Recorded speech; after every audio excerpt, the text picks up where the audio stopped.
Hello everyone, গতকাল 18 June সাংবাদিক সম্মেলনে খাদ্যমন্ত্রী জানিয়েছেন, মন্ত্রিসভার বৈঠকে রাজ্যে বিভিন্ন দপ্তরে 469টি পদে লোক নিয়োগের সিদ্ধান্ত নেওয়া হয়েছে।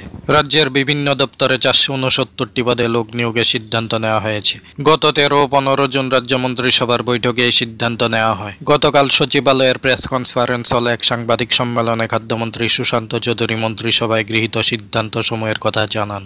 তিনি জানান, 469টি পদের মধ্যে স্বাস্থ্য পরিবার কল্যাণ দপ্তরে 226 জন general duty medical officer grade 4, 16টি super specialist medical officer grade 3, 172 জন স্পেশালিস্ট মেডিকেল অফিসার গ্রেড 4 এবং অগ্নি নির্বাপক ও জরুরি পরিষেবা দপ্তরের অধীনে 49 জন সাব অফিসার গ্রুপ সি পদে লোক নিয়োগ করা হবে। এই সবগুলো পদে লোক নিয়োগ প্রক্রিয়া টিপিএসসির মাধ্যমে সম্পন্ন করা হবে।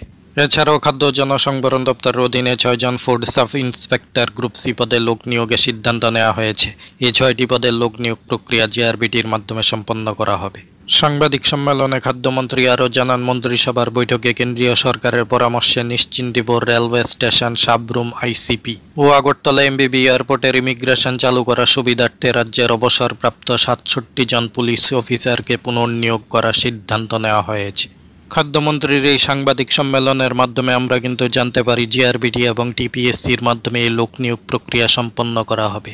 আপনারা যারা কম্পিটিটিভ এক্সামের প্রিপারেশন নিচ্ছেন, আপনাদের জন্য কিন্তু এটি একটি গুড নিউজ বলা চলে।